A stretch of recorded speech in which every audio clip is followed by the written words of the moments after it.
இந்திய கேப்டன் செய்யும் காரியமா இது? வசமாக சிக்கிய ரோஹித் சர்மா உண்மையை போட்டு உடைத்த பிசிசிஐ என்ன நடந்தது வாங்க பார்க்கலாம். இந்திய ஒருநாள் அணி மற்றும் டெஸ்ட் அணியின் கேப்டன் ரோஹித் சர்மா தனது சமூக வலைதள பக்கத்தில் பதிவிட்ட ஒரு புகைப்படத்தால் வசமாக சிக்கியிருக்கிறார். அந்த புகைப்படத்தில் தனது உடல் பருமனை மறைக்கும் வகையில் ரோஹித் சர்மா போட்டோஷாப் செய்து இருந்ததை பிசிசிஐ வெளியிட்ட புகைப்படத்தோடு ஒப்பிட்டு ரசிகர்கள் சமூக வலைதளங்களில் அவரை கிண்டல் செய்து வருகின்றனர். ரோஹித் சர்மா தற்போது இலங்கை அணிக்கு எதிரான ஒரு நாள் தொடரில் பங்கேற்க வேண்டி இலங்கை சென்றுள்ளார்.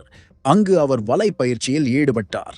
அப்போதுதான் பேட்டிங் பயிற்சி செய்த புகைப்படம் ஒன்றை தனது இன்ஸ்டாகிராம் பக்கத்தில் வெளியிட்டார் ரோஹித் சர்மா. அடுத்த சில மணி நேரங்களில் அதே புகைப்படத்தை பிசிசிஐ தனது சமூக வலைதள பக்கங்களில் வெளியிட்டது. இரண்டு புகைப்படங்களும் ஒன்றுதான். ஆனால் ரோஹித் சர்மா தனது சமூக வலைதள பக்கத்தில் வெளியிட்ட புகைப்படத்தில் அவரது வலது கை சற்று மெலிந்திருப்பது போலவும் வேறு சில வித்தியாசமும் இருந்தது. ஆனால் பிசிசிஐ வெளியிட்ட புகைப்படத்தில் அது இயல்பாக இருந்தது. இதை அடுத்து இரண்டு புகைப்படங்களையும் ஒப்பிட்டு பார்த்தவர்கள் அதில் ரோஹித் சர்மாவின் உடல் பருமனை குறைத்து காட்ட வேண்டி போட்டோஷாப் செய்திருப்பதை கண்டுபிடித்தனர்.